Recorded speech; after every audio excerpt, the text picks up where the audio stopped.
morning from the JW Marriott Resort here in Rosseau. Today we're going to be taking a tour of the grounds and giving some of my thoughts about our stay here. I'm Katrina Marie. If you like this kind of thing, please subscribe, and if you like this video, please give it a like. Let's get to the tour. So on your way into the resort, at that sign you will make a right, and I would keep an eye out for deer when you make that right, because we have made quite a few deer spottings in this area right as soon as you turn in. They like to be in this field off to the left here, and we've also just seen them like run across the road here. So be careful when you're going around the corner not to hit them, but also keep an eye out for spotting of a beautiful animal.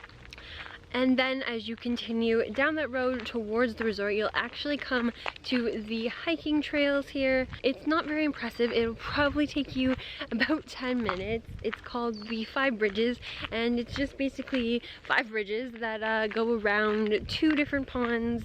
And that's about it. I believe that there were more hiking trails. The JW used to be called Red Leaves, and you can see some resort trail posts that belong to Red Leaves still, but nothing in the brochures for the JW make any mention of any other hiking trail other than this one's. Unfortunately, the really big missed opportunity, they don't really have hiking trails, at least not ones that they advertise all that well.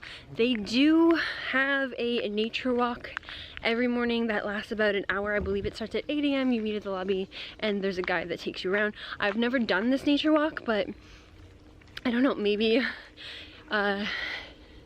be a good way to find out where the trails actually are around here, but we've never done that, so I'm not quite sure.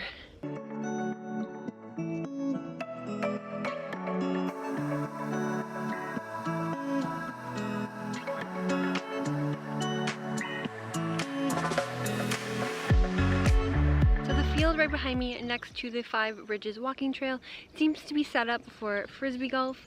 I've never seen anyone play it or it being advertised by the resort, but if you bring your own frisbee, there's nothing stopping you from playing a little round of frisbee golf. And then if you continue down the road, you will come to the very massive guest parking lots. There is no parking up near the resort, so this is more than likely where you will be parking. This lot is huge, so you probably won't have any trouble finding a spot. And there is a second parking lot if you're staying at the Paddington house. That's a little bit closer to that one. So I believe you have 2 options when checking in here. You can come straight to this parking lot and then use the shuttle phone to call for a golf cart that will come down and get you and your luggage, or what me and Jason like to do is drive up to the resort, and there are people up there that will help you unload your car, and then you can drive your car back down here, park, and then walk back up the hill. And if you need help coming up the hill, then again you can call the shuttle service and someone in a golf cart will come get you.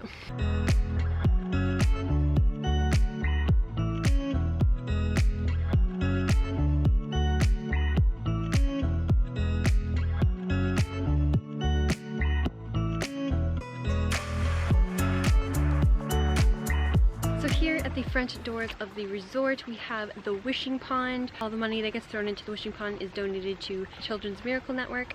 And then also in front of the wishing pond is this fire pit that they light up every night, and there's a marshmallow roasting. We've never come to this, but we've definitely seen a lot of people make use of this at night, roasting marshmallows and just having a good time. And then this is the area here where you pull up your car to have it unloaded. And here are the golf carts that will come down and get you when you call.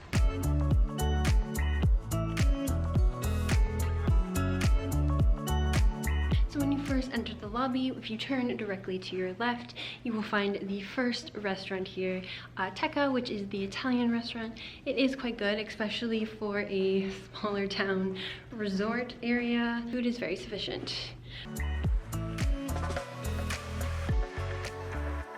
Then if you continue on down that hallway, you will find the event spaces here. So there seems to be 5 conference rooms here.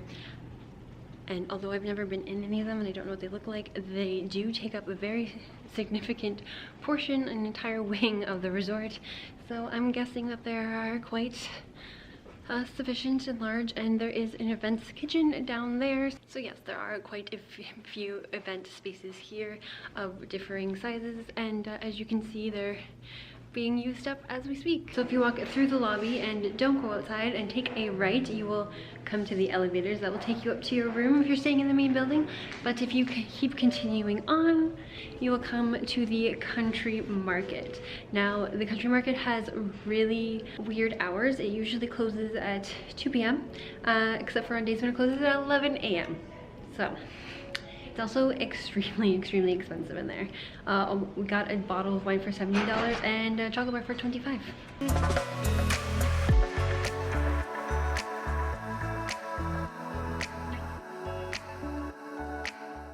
If you walk straight ahead through the lobby, you will come to the lounge bar called Lakes. We've never made use of this lounge bar, and I do believe you can get food there, but I am very confused about what menu you're eating there, if it's from one of the other restaurants or if they have their very own menu. I've never seen a Lakes menu except for their drink list, so I thought that it was only a bar, but there does seem to be setups for food, so you definitely can get food there. Next to the Lakes Lounge and Bar, we have the Muskoka Chop House.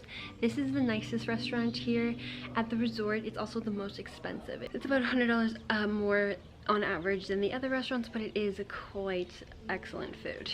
And then beside the Muskoka Chop House, we have the only restaurant that is open here at the resort for all 3 meals. It is Cottages. There is an indoor portion and an outdoor portion. The outdoor patio is quite nice. It has a very beautiful view. I believe it is the only restaurant that's ever open for breakfast, and then one of the 2 restaurants open for lunch. It is also open for dinner as well. But if you come straight through the Lakes Lounge Bar, you will come to the outside area. And here in this area is actually a very pretty, a very relaxed space. Last year during the summer, they had live music on the weekends here.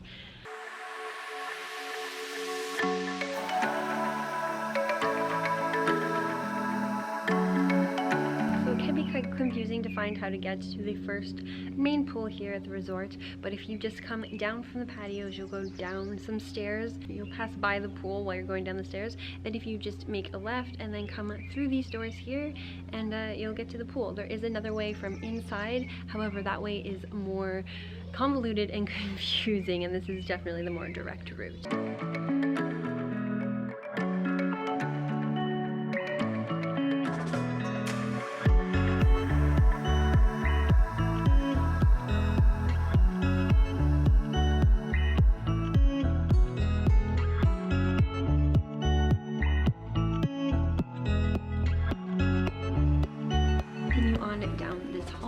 You will come to the spa here on the left, and the fitness center and the indoor portion of the pool on your right.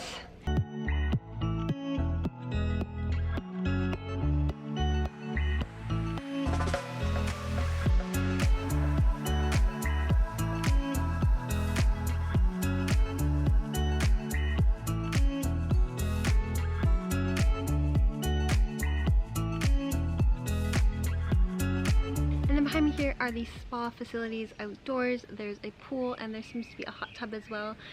Over here in the corner, I don't know if you really see it, but there's also a sauna out here, so it actually looks quite nice. Jason and I usually don't do the spa. I don't really like spa treatments, and I don't really like paying extra to use a spa at a resort, just because I think it should be free. If you're already staying at the resort, you should be able to use the facilities for free, but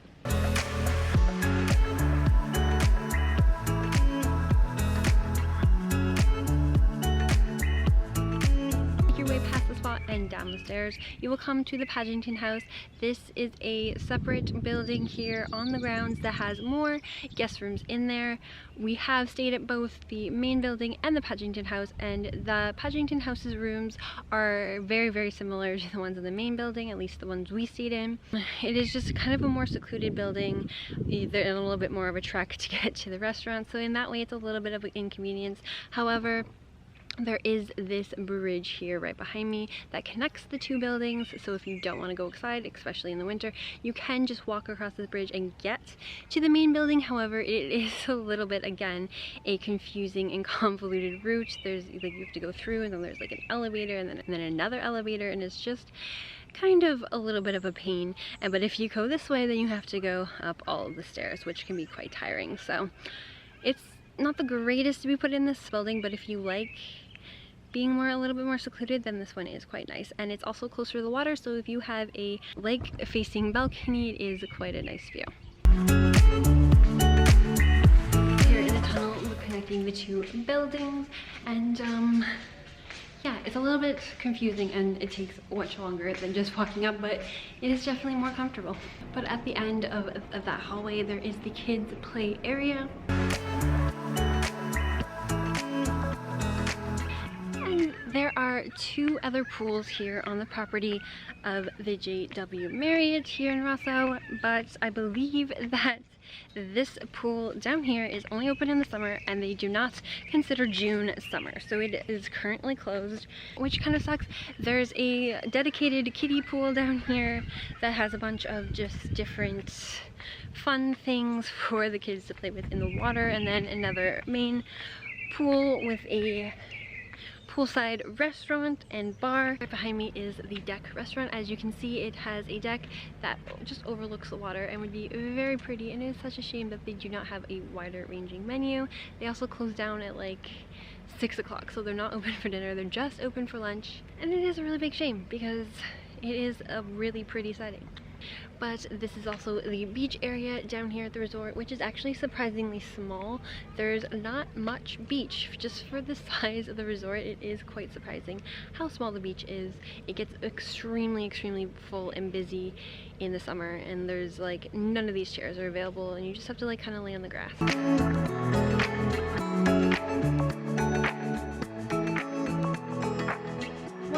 Thing here at the resort is that they do offer a few water sports. There's kayaks, canoes, paddle boards. Last year there was a pedal boat, but there were two of them and they were both broken, so not sure if they replaced them this year. I don't see them here out on the beach, so they may not have. And they have also partnered up with a water activities company that is located just down the street from them, and this company offers jet skiing and boat rides that you can book directly through the hotel. It's super easy, but it does book up fast, so you should probably book it straight away.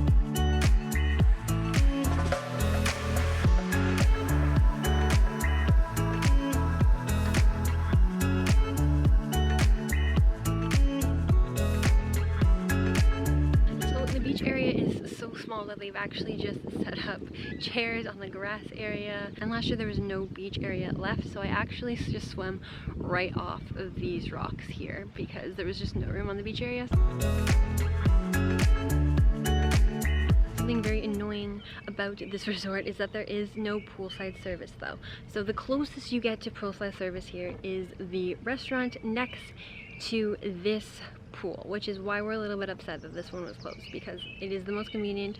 It is, although you can't bring any food or drink to the actual deck, the restaurant is right beside it, so it's a little bit less of a trek to leave the pool area to go and get a drink or some food just right beside it. So this is why we wanted to spend our time here at this pool, but unfortunately it is not open, so you cannot do that, and you have to go up to that pool, which is a little bit further away from any restaurant, and they don't have any poolside service, which is very annoying. And here's the thing, the motto of this resort is luxury without limits. However, there are so many limits, such as this pool's not open. That is a limit. There's no food or drink service next to the pool, which, I mean, I'm sorry, but when I think about a luxury resort, I think about laying by the pool while people bring me things. So to call yourself a luxury resort without limits is a little bit funny to me, because there's just so many limits, and it's annoying. And if I'm going to be spending the amount of money that they charge here, which is actually quite insane amount, especially in the summertime, their prices are a little bit insane for what you get. This is not a luxury resort. This is a nice resort. This is a sufficient resort. There's, especially in the summer, but this is not a luxury resort. This is not where you go to relax 100%, because it's there's just so many limits to what they offer.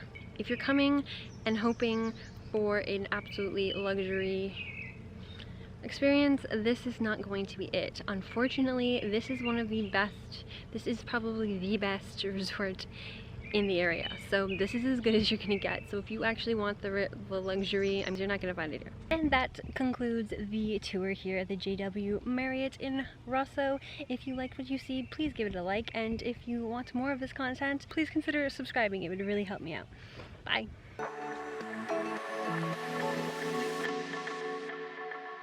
This is to be set up for